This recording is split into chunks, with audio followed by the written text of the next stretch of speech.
काय प्रकार घडला होता आणि काय सांगणार तुम्ही आमच्या माध्यमातून? मी त्या एका महिलेला लक्ष्मी चौक हिंजवडीच्या तिथनं आतमधनं घेऊन आलो होतो रोडवरनं.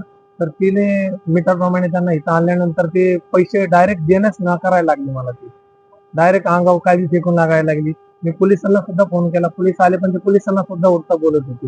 आता जिथे स्टँड होते तिथं सगळे लोक आले, त्यांनी विचारलं काय झाले, की म्हणजे पैसे देत नाही. बाकीच्या लोकांनी पण त्यांना बाहेर साईडला म्हणजे नाही का ढकलून देण्यासारखं झाले. आता मला तिने अंगावर पण आली, कपडे पण तिने माझ्या असे फाडल्यावानी केले आणि बाटली फेकून मारली. पैसे देत म्हणजे नाही देत, काय करायचं कर, शिवीगाळ केली.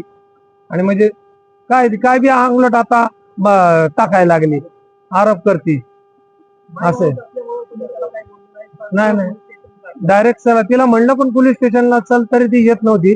ते कॉन्स्टेबल पण आले होते, त्यांना पण माहिती की कॉन्स्टेबलला कशी बोलली ती.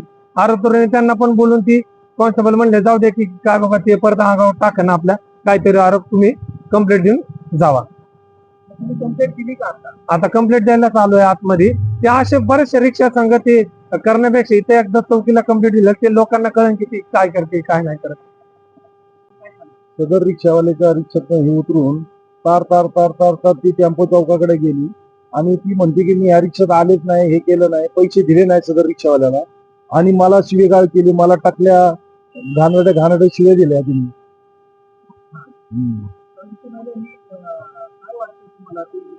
तिने नशा केलेली आहे. आणि वार्डन म्हणजे वार्डन लोक आलते सदर महिलेकडे, तर त्यांना सुद्धा बोलवल्यानंतर त्यांना सुद्धा ती उलट पालट बोलली आणि पैसे देण्याचा नकार दिला. मी आता सदर महिलेबद्दल असं बोलतो की सदर महिला कुठल्याही रिक्षावाल्याच्या रिक्षामध्ये जरी बसली तरी या महिलेला कुणीही रिक्षावाल्यांनी दाद देऊ नये,